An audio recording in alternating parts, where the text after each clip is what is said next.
Halo, perkenalkan, nama saya Dinisa Yulandari dengan NIM G00232114 dari kelompok B9. Nah, di sini saya akan membahas tentang penyakit Parkinson, terus apa aja yang mempengaruhi penyakit Parkinson.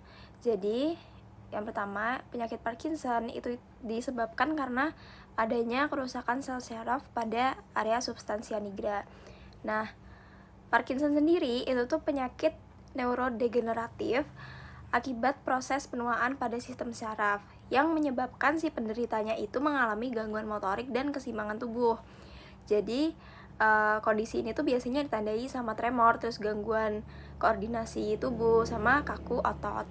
Nah, jadi ada beberapa ciri-cirinya kalau seseorang itu mengalami Parkinson atau gejalanya. Yang pertama itu ada tremor, terus dia itu otot terasa kaku, kejang, sama kram, terus bradykinesia atau melambatnya gerakan spontan, terus gangguan keseimbangan, kayak jalan gitu kayak nggak bisa seimbang, terus kesulitan mempertahankan posisi tubuh sehingga tubuh itu tuh mudah jatuh, terus juga kelainan postur tubuh sama ekspresi wajahnya itu kurang, dan disfagia sama gangguan bicara. Disfagia tadi itu merupakan kesulitan untuk menelan makanan.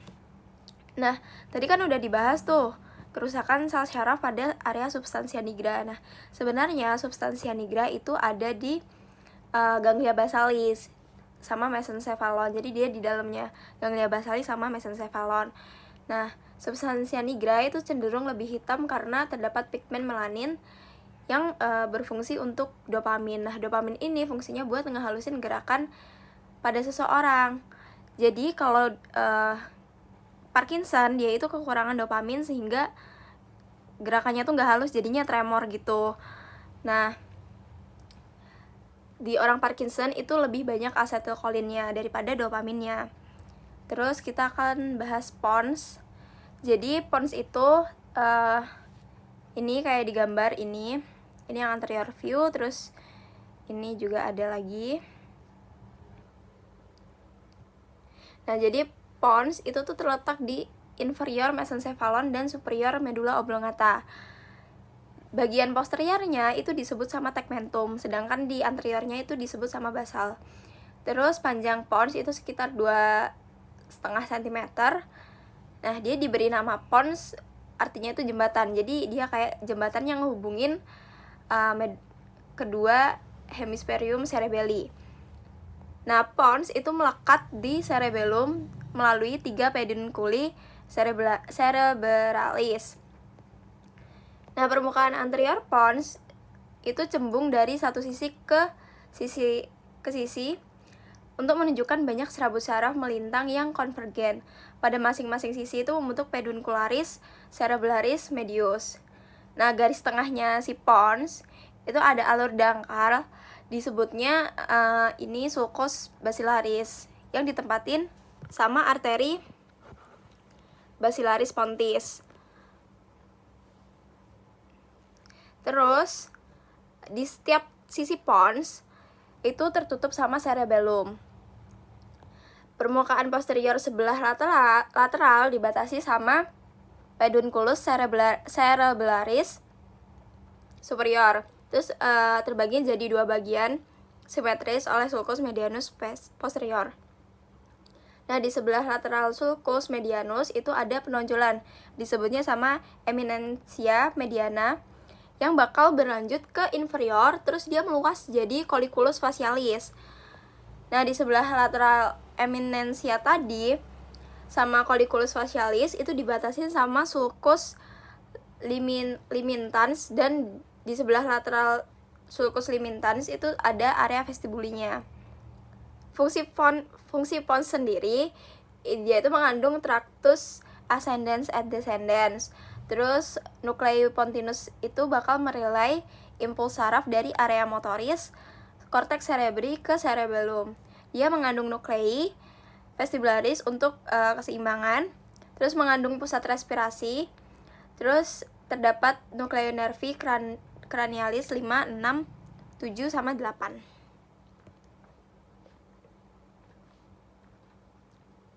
Terus selanjutnya kita akan bahas medula oblongata.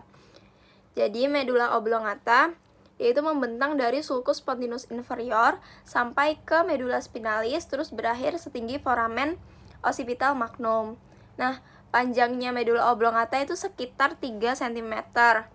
Terus struktur internal medula oblongata itu terdiri sama substansia alba sama substansia grisea.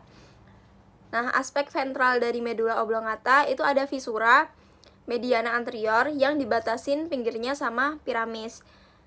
Piramis ini dibentuk sama tractus corticospinalis yang nanti sebagian besarnya bakal menyilang membentuk decussatio pyramidum. Nah, pada bagian posterolateral piramis itu terdapat oliva yang merupakan elevasi berbentuk oval karena adanya nucleus olivarius inferior.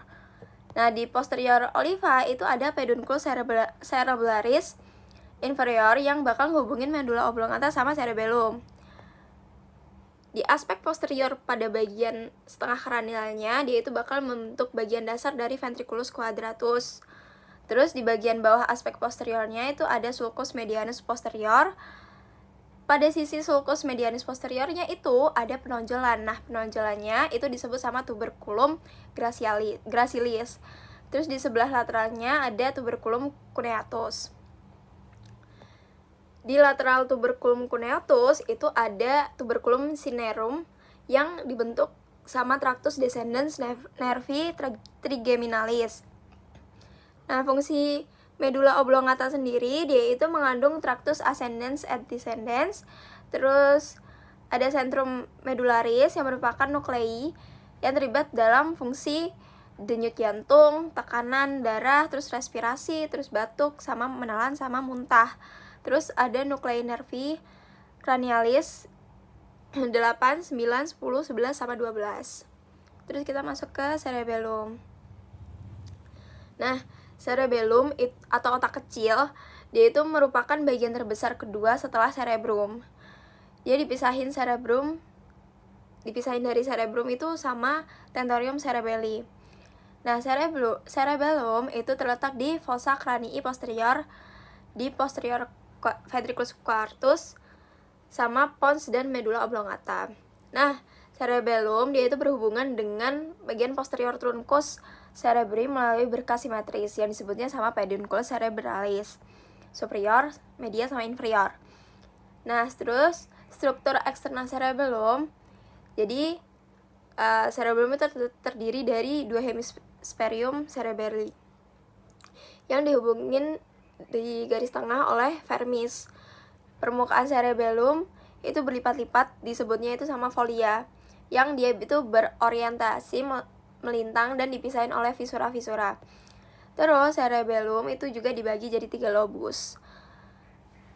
3 lobus utamanya itu ada lobus anterior, lobus posterior, sama lobus floculonodularis. Terus tadi yang 3 lobus cerebellum, kalau lobus anterior itu dia bisa terlihat dari aspek superior dan dipisahkan sama lobus posterior oleh visura primarius.